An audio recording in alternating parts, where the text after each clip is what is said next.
Hello all, welcome to midnight murmurs. ఈరోజు మనం చెప్పుకోబోయే కథ చాలా ఇంట్రెస్టింగ్గా ఉంటుంది. అలానే చాలామంది కనెక్ట్ కూడా అవుతారు. ఈ కథ నా స్నేహితుడు నాతో షేర్ చేసుకున్నాడు. నేను అది మీతో ఇవాళ షేర్ చేసుకోబోతున్నాను. ఈరోజు మనం చెప్పుకోబోయే కథ ఆంధ్రప్రదేశ్లోని ఒక చిన్న గ్రామంలో జరిగిన నిజ సంఘటన. ఇప్పటికీ ఈ కథని చాలామంది చెప్పుకుంటూ ఉంటారు. ఈ కేసు పోలీస్ రికార్డ్స్లో కూడా ఉంది. కానీ ఈ కేసు ఇప్పటికీ కూడా సాల్వ్ కాలేదు. కథలోకి వెళ్తే 2013 ప్రకాశం జిల్లా దగ్గర ఒక చిన్న గ్రామం. ఆ గ్రామంలో రామయ్య అని ఒక వ్యక్తి ఉండేవాడు. ఆయన వయసు 52. సాధారణంగా వ్యవసాయం చేసుకునే వ్యక్తి. ఎప్పుడూ ఎవరిని ఇబ్బంది పెట్టని వ్యక్తి. అతని ఇంటి చుట్టూ మొత్తం పొలాలే ఉంటాయి. రాత్రైతే చాలా ప్రశాంతంగా నిశ్శబ్దంగా ఉంటుంది. రోజులానే తన మొత్తం పనిని ముగించుకొని ఇంటికొచ్చి పడుకున్నాడు రామయ్య. సమయం సుమారు 12:30 అవుతుంది. బయట నుండి ఏదో నెమ్మదిగా అడుగుల శబ్దం వినిపించింది. మొదట అతను పట్టించుకోలేదు. పల్లెల్లో ఇలాంటివి మామూలే అనుకొని వదిలేశాడు. కానీ ఆ అడుగులు అతని ఇంటి చుట్టూ తిరుగుతున్నట్లుగా అనిపిస్తోంది. రామయ్యకి నిద్ర పట్టక లేచి తలుపు దగ్గరికి వెళ్ళాడు. ఎవరు అని అడిగాడు. ఎలాంటి సమాధానం లేదు. కానీ అడుగుల శబ్దం మాత్రం ఆగలేదు.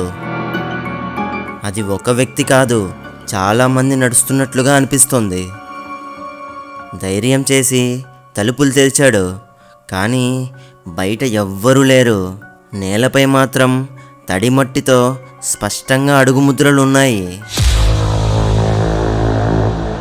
వింత ఏమిటంటే ఆ ముద్రలు ఇంటి చుట్టూ ఉన్నాయి. కానీ ఎక్కడికి వెళ్ళలేదు, ఎక్కడా ముగియలేదు. ఈ ఘటన ఒక్కరోజుతో ఆగలేదు. ప్రతి రాత్రి అదే సమయానికి అడుగుల శబ్దం, ఇంటి చుట్టూ తిరుగుతున్నట్లుగా. రామయ్య ఒంట్లో భయం మొదలైంది.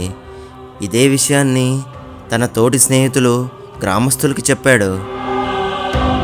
వాళ్ళు మొదట ఈ మాటలన్నీ విని నవ్వారు. కొన్ని రోజులకు అతను పోలీసులకు కంప్లైంట్ ఇచ్చాడు. పోలీసులు వచ్చి చెక్కింగ్ కూడా చేశారు. ఎలాంటి వ్యక్తులు కనిపించలేదు. ఎలాంటి దొంగతనం కూడా జరగలేదు. కానీ ఆ అడుగుల ముద్రలు మాత్రం మళ్ళీ కనిపిస్తూనే ఉన్నాయి. ఒకరోజు రామయ్య తన స్నేహితుణ్ణి తన ఇంట్లోనే ఉంచుకున్నాడు. ఈరోజు ఎలాగైనా సరే అదేదో తెలుసుకోవాలని. రాత్రి సమయం 12:30 అవుతుంది. మళ్ళీ అదే శబ్దం. ఈసారి చాలా స్పష్టంగా వినిపించింది. ఇద్దరూ తలుపు దగ్గరికి వెళ్ళారు. ఎవరో చాలా దగ్గరగా నడుస్తున్నట్లుగా అనిపిస్తుంది. తలుపు ముందు ఎవరో ఉన్నట్లుగా. రామయ్య ఒక్కసారిగా తలుపు తెరిచాడు. బయట ఎవ్వరూ లేరు. కానీ అతని స్నేహితుడు ఒక్కసారిగా వెనక్కి తగ్గాడు. అతను ఎవరినో చూశాడు. అక్కడ ఎవరో నిలబడినట్లుగా అనిపించింది అతనికి. అదే రాత్రి సమయం సుమారు 3 గంటలు అవుతుంది. రామయ్య అకస్మాత్తుగా కేక వేశాడు. పక్కనే ఉన్న వ్యక్తి లేచి చూసేసరికి రామయ్య నేలపై పడిపోయి ఉన్నాడు. ఒళ్ళంతా ఎవరో కొట్టినట్లుగా గాయాలతో నిండి ఉన్నాడు. హాస్పిటల్కి తీసుకువెళ్దామని అతని స్నేహితుడు ఎంతో ప్రయత్నించగా వెళ్తున్న రోడ్లోనే అతను మరణించాడు. తీరా హాస్పిటల్కి వెళ్ళాక తెలిసిన విషయం ఏమిటంటే అతను హార్ట్అటాక్ వల్ల చనిపోయాడని. కానీ రామయ్యకు ముందుగా ఎలాంటి హార్ట్ ప్రాబ్లమ్స్ లేవు. ఈ సంఘటన తర్వాత ఆ ఇంటికి ఎవ్వరూ వెళ్ళలేదు. గ్రామంలో ఉండే వాళ్ళందరూ దూరంగా ఉండేవాళ్ళు. కానీ కాలక్రమేణా ఆ భయం తగ్గిపోయింది. సుమారు 4 నెలల తర్వాత ఆ ఇంట్లోకి ఒక కొత్త కుటుంబం వచ్చింది. శేఖర్ ఆటో డ్రైవర్, అతని భార్య లలిత 8 ఏళ్ల చిన్న అమ్మాయి. వాళ్ళు బయట గ్రామం నుండి వచ్చారు. రామయ్య గురించి వాళ్ళకి ఎక్కువగా తెలియదు.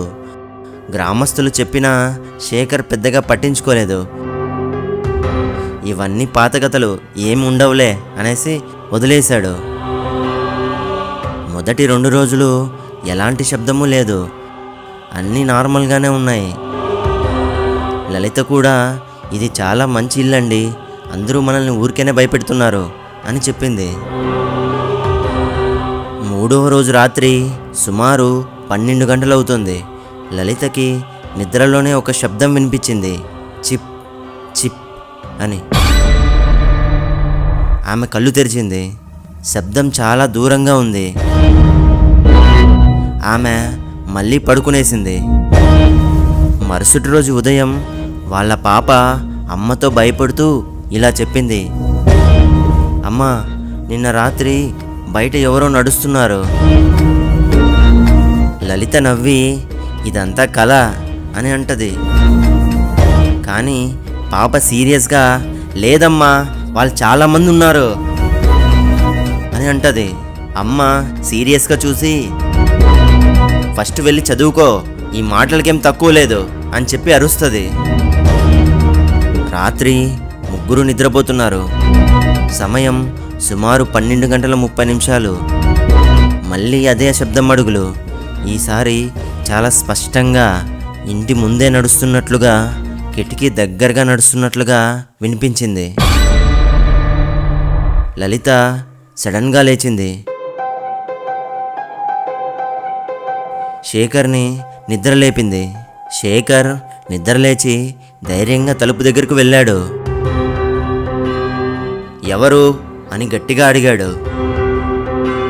సమాధానం మాత్రం ఏమీ లేదు, కానీ శబ్దం మాత్రం ఆగలేదు. ఇప్పుడు ఇంకా ఫాస్ట్గా ఇంటి చుట్టూ తిరుగుతున్నట్లు అనిపిస్తుంది. శేఖర్ టార్చ్ తీసుకుని బయటికి వెళ్ళాడు. కానీ అక్కడ ఎవ్వరూ లేరు. నేలపై మాత్రం స్పష్టంగా అడుగుల ముద్రలు ఉన్నాయి. లలిత చూసి భయపడింది. ఇవి ఎక్కడికి వెళ్తున్నాయి అని శేఖర్ మెల్లగా ఆ అడుగుల్ని ఫాలో అవుతాడు.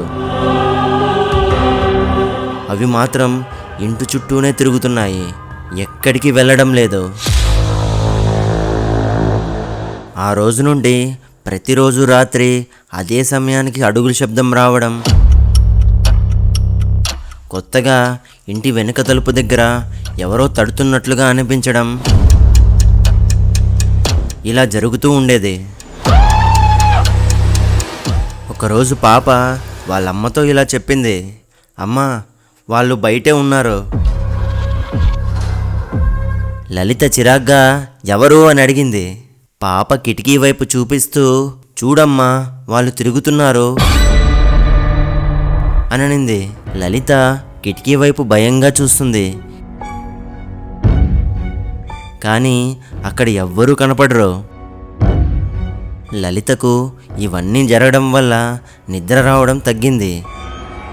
ప్రతి చిన్న శబ్దంకి కూడా చాలా భయపడుతుంది. ఒకరోజు అదే ఊరికి చెందిన ఒక పెద్దాయన శేఖర్ వాళ్ళ ఇంటికి వచ్చాడు. శేఖర్ వాళ్ళ ఇంట్లో జరిగేటివన్నీ తెలుసుకొని అతను ఇలా చెప్పాడు,